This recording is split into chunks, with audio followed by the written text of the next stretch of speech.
Hi, welcome to Siva's kitchen. இன்றைக்கி நம்ம fried chicken biryani எப்படி செய்யுதுன்னு பார்க்க போகிறோம்.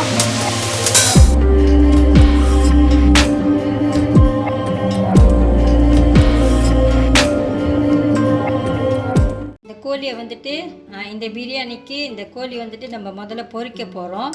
ஸோ இந்த கோழியை இப்போ நம்ம ஒரு சிம்பிளாக இதை மேரினேட் பண்ணிக்கலாம். கொஞ்சம் உப்பு,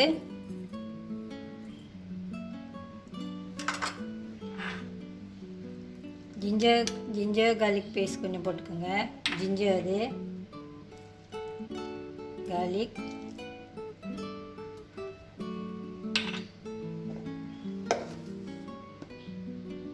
மசாலா பவுடர், இது ஃபிஷ் கறி மசாலா பவுடர், இது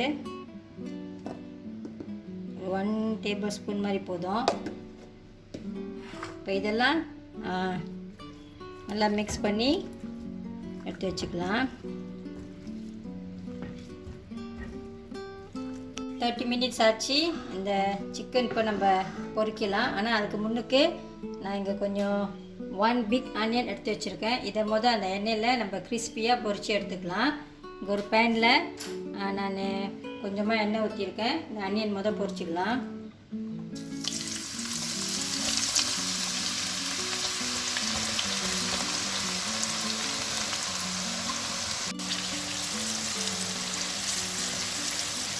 இது நல்லா ப்ரௌனாக வர வரைக்கும், கிறிஸ்பியாக வர வரைக்கும் பொரிச்சிக்கலாம்.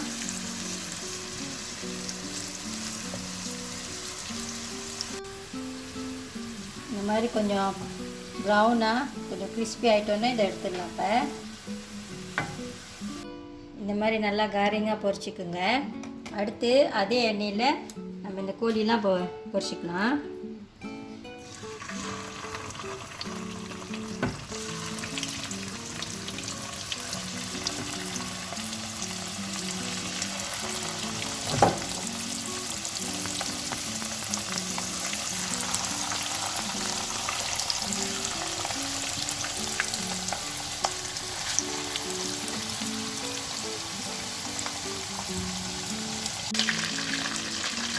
இப்போ எடுத்துடலாம்.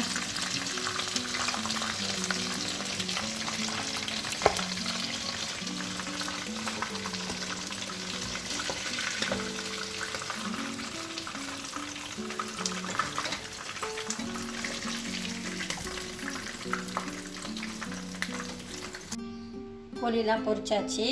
இப்போ அதே பேனில் இந்த கோழி பொரிச்ச அதே பேனில் நான் கொஞ்சம் எண்ணெய் வெளியாக்கிட்டேன். கொஞ்சம் எண்ணெய் அதில் இருக்குது. அதில் கொஞ்சம் ஸ்பைசஸ் நான் காடமமோ லவ் பொண்டி தான் எடுத்துருக்கேன். அதை போட்டுக்கலாம்.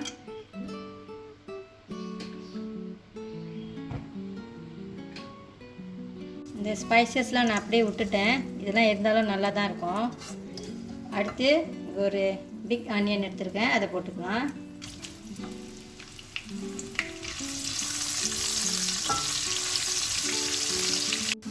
அடுத்து இதில் ஜிஞ்சர் கார்லிக் பேஸ்ட்,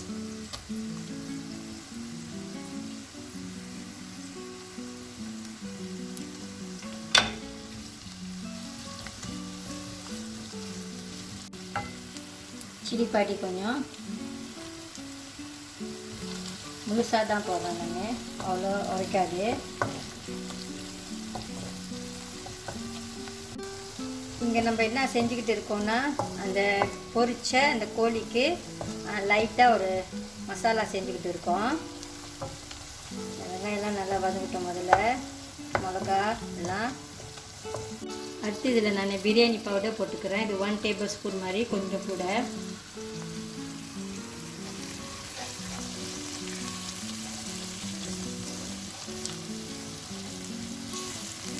ரெண்டு மீடியம் சைஸ் டொமேட்டோ சின்னதாக வெட்டியிருக்கேன். இந்த மாதிரி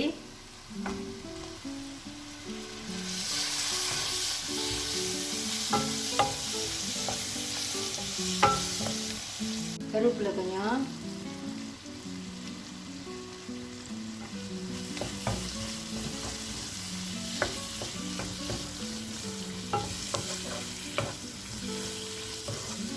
உப்பு. கோழி பொரிக்கிறப்போ உப்பு போட்டிருக்கோம். இப்போ உப்பு கொஞ்சமாக போட்டால் போதும், ஏன்னா சோறுலேயும் உப்பு போடுவோம்.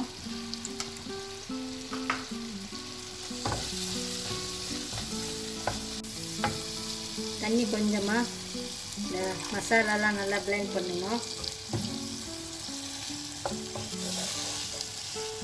இந்த டொமேட்டோவும் நல்லா குழஞ்சி வரணும். இப்போ இது கொஞ்ச நேரம் நல்லா வேக வச்சுக்கலாம். அடுத்து இந்த பேனில் நான் பிரியாணி அரிசி வேக வைக்க போகிறேன் தனியாக. ஸோ இங்கே வந்து நான் 2.5 கப்பு பாஸ்மதி அரிசி ஏற்கனவே ஒரு 30 மினிட்ஸ் ஊற வச்சுட்டு வடிகட்டி எடுத்து வச்சுருக்கேன். கொஞ்சம் ஸ்பைசஸ், அப்புறம் கொஞ்சம் நெய் தேவைப்படும், உப்பு கொஞ்சம் தேவைப்படும். தண்ணி வந்துட்டு நான் 2.5 கப் அரிசி எடுத்திருக்கேன். ஸோ தண்ணி வந்து நான் இங்கே 4 கப் ஊற்றிருக்கேன். இப்போ ஸ்பைசஸ் போட்டுக்கலாம். நெய்,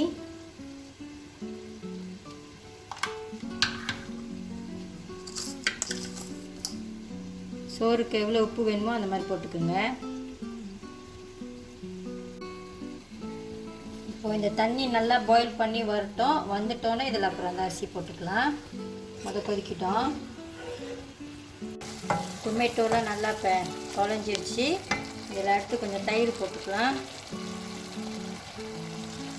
ஒரு 2 ஸ்பூன் மாதிரி போடுறேன், இந்த சைனீஸ் ஸ்பூன் மாதிரி.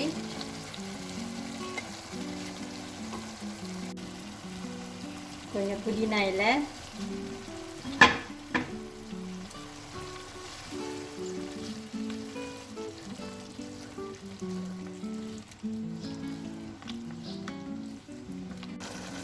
இது லைட்டாக இந்த மாதிரி கொஞ்சம் பாயில் வந்துட்டோன்னே ஒரு 1 மினிட்ல இந்த மாதிரி பாயில் பண்ண ஆரம்பிச்சிடும். இந்த ஸ்டேஜில் நம்ம பொரிச்சு வச்சுருக்க இந்த சிக்கனை அதில் போட்டுக்கலாம்.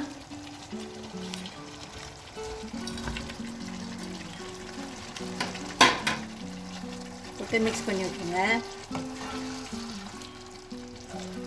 சிக்கன் நம்ம ஏற்கனவே பொரிச்சாச்சு. ஸோ இப்போ வந்து சிக்கன் வேக ரொம்ப நேரம் டைம் எடுக்காது. சும்மா இது அந்த மசாலாலாம் அந்த சிக்கன் கூட மிக்ஸ் பண்ணுற அளவுக்கு இருந்தால் கூட போதும். 1 மினிட் போதும்.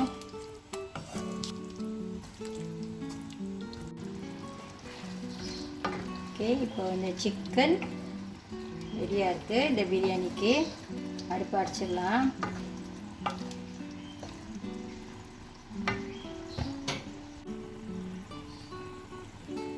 இங்கிட்டு சோறுக்கு இந்த தண்ணி கொதிக்குது. இப்போ அரிசி எல்லாம் போட்டுக்கலாம்.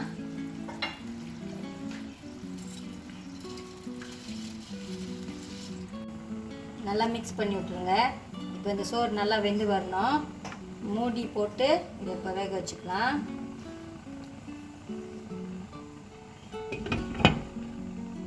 இந்த பிரியாணி சோறு இந்த மாதிரி பேனில் செய்யறது பாருங்கள், ஒரு less than 5 மினிட்ஸில் இந்த சோறு நல்லா குக் பண்ணிட்டு பாருங்கள்.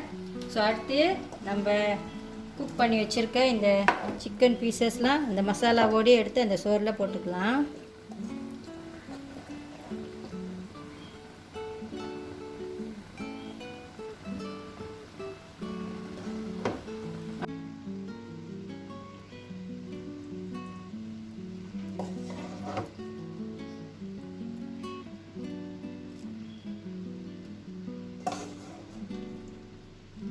நான் ஃபர்ஸ்ட் நடுவில் ஒண்டி தான் இந்த சிக்கன் போடுறேன்.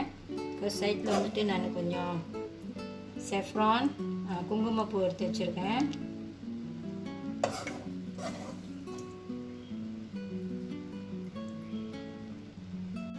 கொஞ்சம் குங்குமப்பூ எடுத்து ஊற வச்சுருக்கேன் நான். இப்போ இதை சோறுக்கு சைட்லலாம் அப்படியே போட்டுக்கலாம். இப்போ நம்ம கிண்டுறப்ப அழகாக இருக்கும். இதெல்லாம் ஆப்ஷனல், நீங்கள் எல்லோ கலர் கூட போட்டுக்கலாம்.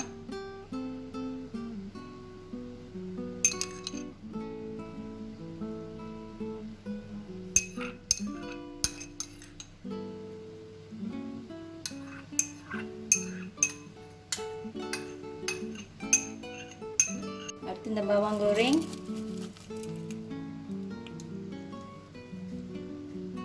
இதை சுற்றிலும் போட்டுக்கோங்க.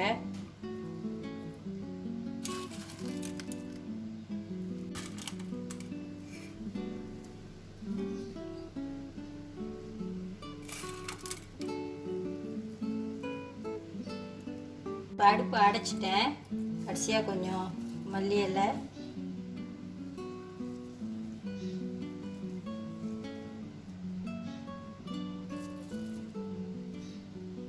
பார்க்கவே இவ்வளோ அழகாக இருக்குது பாருங்கள். ஸோ இப்போ இதை மூடிட்டு ஒரு 20 மினிட்ஸ் ஆச்சும் இதை அப்படியே விட்டுட்டு அப்புறமா சர்வ் பண்ணலாம். இப்போ இந்த சோறை கிண்டி பார்க்கலாம்.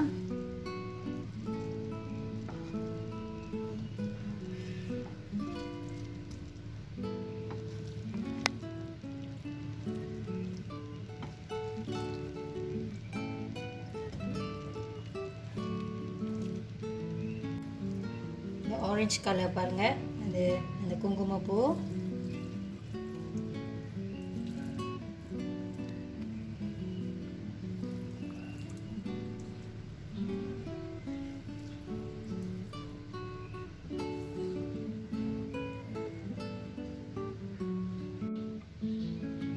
இந்த கோழியில் உள்ள மசாலா எல்லா சோறுலேயும் படுற மாதிரி கொஞ்சம் மிக்ஸ் பண்ணிக்கோங்க.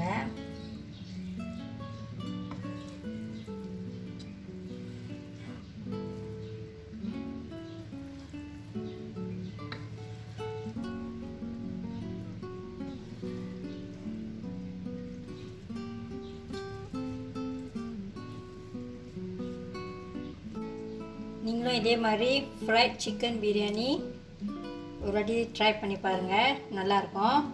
தேங்க்யூ ஃபார் வாட்சிங்.